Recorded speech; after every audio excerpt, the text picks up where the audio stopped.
नया चैनल लाने से पहले हमने आपसे पूछा कि आप नए चैनल में क्या देखना चाहते हैं। आपने हमें बताया कि सत्ता से हों सीधे और तीखे सवाल। तो देखिए तक 360 गली से ग्लोब तक।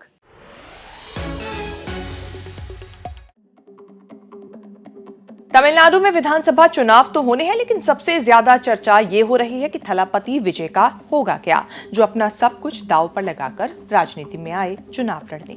सब बढ़िया चल रहा था, सारी गोटियां सेट कर दी थी कि एकदम चुनाव से पहले अपनी लास्ट फिल्म रिलीज कराएंगे तो चुनाव में बढ़िया माहौल बनेगा। बस ये असेसमेंट करने में जरा चूक कर दी कि लड़ किससे रहे हैं और किसका ऑफर इग्नोर कर रहे हैं। 9 जनवरी को विजय की आखिरी फिल्म जननायकन रिलीज नहीं हो पाई। सेंसर बोर्ड ने सर्टिफिकेट नहीं दिया। हाई कोर्ट से मामला सुप्रीम कोर्ट में पहुंचा है, जहां आज फैसला होगा कि जननायकन को सेंसर सर्टिफिकेट मिलेगा या नहीं। मद्रास हाई कोर्ट की एक बेंच ने सर्टिफिकेट देने के लिए कहा था, दूसरी बेंच ने मना कर दिया। इस बीच करूर हादसे को लेकर विजय सीबीआई की पूछताछ का सामना कर चुके हैं। पोंगल पर दिल्ली में बड़ा जलसा किया तमिलनाडु बीजेपी के नेता केंद्रीय मंत्री एल मुरुगन ने।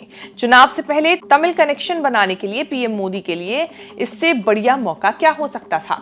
दिल्ली में पोंगल जलसे में पीएम मोदी मुरुगन के घर पहुंचे थे। वहां बुलाए गए थे एक्टर शिवा कार्तिकेयन। रवि मोहन भी जब 9 जनवरी को विजय की जननायकन रिलीज होनी थी, तब शिवा कार्तिकेयन की पराशक्ति की भी रिलीज डेट थी। माना जा रहा था कि बड़ी टक्कर हो जाएगी विजय और शिवा की फिल्म में। पराशक्ति रिलीज भी हो गई, हिट भी हो गई। जननायकन चौखट चौखट अभी भी धक्के खा रही है। एल मुरुगन के घर पराशक्ति की पूरी कास्ट लेकर पहुंचे थे शिव कार्तिकेयन, रवि मोहन, जहां पीएम मोदी से मिलना था। शिवा कार्तिकेयन, रवि मोहन बड़े तमिल एक्टर हैं, लेकिन अराजनीतिक लोग हैं। पार्टी पॉलिटिक्स में नहीं पड़ते। मुरुगन के घर पीएम मोदी से मुलाकात करके दोनों पर बहुत सारी बातें होने लगी। अब ये पता नहीं कि केवल पोंगल सेलिब्रेशन के लिए शिवा और रवि मोहन पहुंचे या फिर पराशक्ति हिट होने का ये सेलिब्रेशन पीएम के साथ मनाया गया, या फिर इसके पीछे कोई चुनावी एंगल भी हो सकता है। मुलाकात को राजनीतिक गलियारों में 2026 के तमिलनाडु विधानसभा चुनावों से पहले एक आउटरीच मीटिंग के तौर पर देखा जा रहा है, जो विजय को चिढ़ाने के लिए भी हो सकता है। तमिलनाडु में बड़ी चर्चा है कि विजय को जीवन में इतने कष्ट इसीलिए भोगने पड़ रहे हैं क्योंकि बीजेपी अपने साइड उन्हें लाना चाहती है, जिसके लिए विजय मान नहीं रहे। उन्हें तो अकेले लड़कर तमिलनाडु का सीएम बनना है। बीजेपी को तमिलनाडु का कोई चाहिए जो चुनाव निकाल सके। विजय हाथ नहीं आ रहे तो क्या शिवा कार्तिकेयन या फिर रवि मोहन में कोई संभावना बन सकती है? कांग्रेस ने शिवा कार्तिकेयन और रवि मोहन के साथ पीएम मोदी से मिलने पर सवाल उठाए हैं। रिलीज होने के बाद पराशक्ति को भी प्रोपेगेंडा फिल्म कहा जा रहा है, जिसमें इंदिरा गांधी का जिक्र किसी तारीफी अंदाज में नहीं है। शिवा कार्तिकेयन की फिल्म पराशक्ति तमिलनाडु के 1965 के हिंदी विरोधी आंदोलनों पर आधारित है। इसमें शिवा कार्तिकेयन ने एक क्रांतिकारी छात्र नेता की भूमिका निभाई है। डीएमके ने फिल्म को द्रविड़ विचारधारा तमिल प्राइड के खिलाफ बताया है।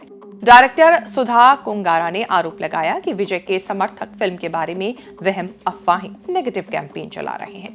हालांकि पराशक्ति को भी रिलीज के लिए सेंसर सर्टिफिकेट लास्ट मोमेंट में ही मिला। शिवा कार्तिकेयन एसके भी पुकारे जाते हैं। एक्सपीरियंस के मामले में थलापति विजय से कहीं जूनियर हैं, लेकिन अब इतने बड़े बन चुके हैं कि शिवा कार्तिकेयन तमिल फिल्म इंडस्ट्री का एक बड़ा ब्रांड नेम है। दोनों की पर्सनल केमिस्ट्री अच्छी मानी जाती है। एसके विजय को अन्ना यानी बड़ा भाई कहते हैं। थलापति विजय और शिवा कार्तिकेयन एसके ने साथ में फिल्में भी की हैं।